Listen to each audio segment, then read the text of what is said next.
Hi everyone, how's everyone doing? So this is a video that I've been meaning to do for quite a while. I think probably a number of years ago I probably made a video about beating imposter syndrome, but this comes up a lot for the clients I work with as a counsellor.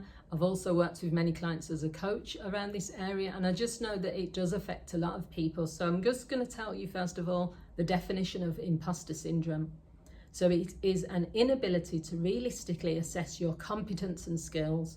So you just look at, you might have all the qualifications for a job, everyone might be telling you that you are doing fantastic, but you don't have the ability to be realistic. You're thinking, oh no, I'm doing really bad, they're going to find me out any minute. They're just saying that, they don't mean it. You berate your performance, so you're constantly saying, well, I could have done this, but I could have done even better.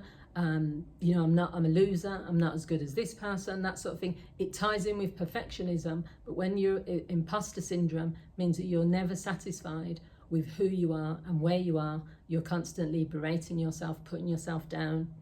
You have a fear that you won't live up to expectations or that you'll get found out. You attribute your success to external factors. So you say, well, they only hired me because they needed the staff. If they were desperate, people will use words like that. They'll say, oh, well, I was just lucky. It had nothing to do with the fact that I was brilliant at the interview. It has nothing to do with the fact that I'm a good at this, or I've got, and even when someone will point that out to you and they'll say, didn't you get an A+ and you went to Cambridge University? I've worked with people who went to Cambridge and Oxford University, and it doesn't matter how much I say, wow, many people will never achieve that. That is a really prestige to go to those universities. They won't absorb that. They'll say something like, well, not really, or well, it was lucky, or well, I just happened to do well in that exam.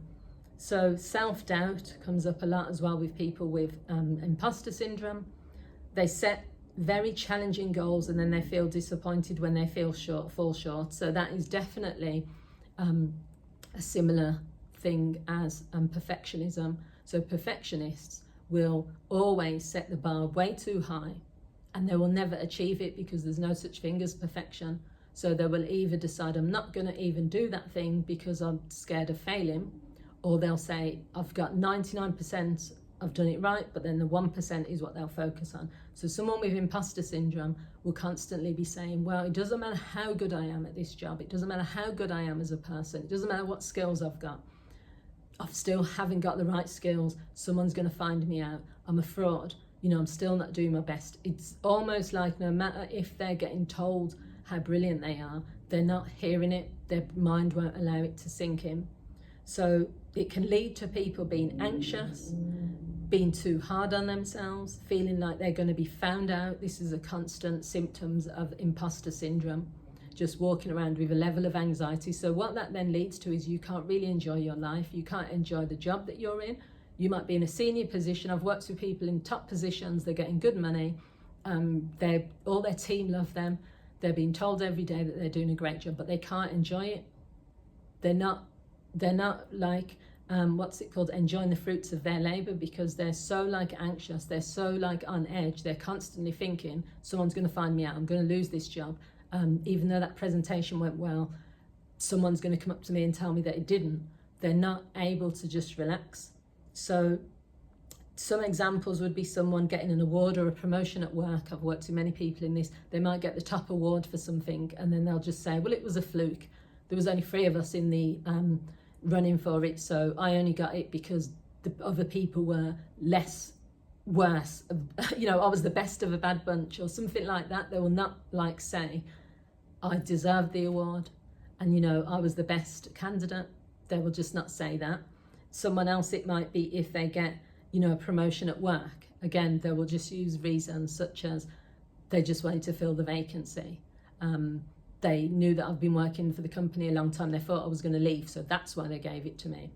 So when you live like that, it really means that you're just not putting enough value towards yourself. You're just not really accepting that there are things about you that are really good, and that maybe there are some qualities within you that lead you towards this success. So what can you do about it? Because that's the main thing with these videos. It's talking about the issue, but also giving you some solutions or possible solutions. So the first thing is find evidence.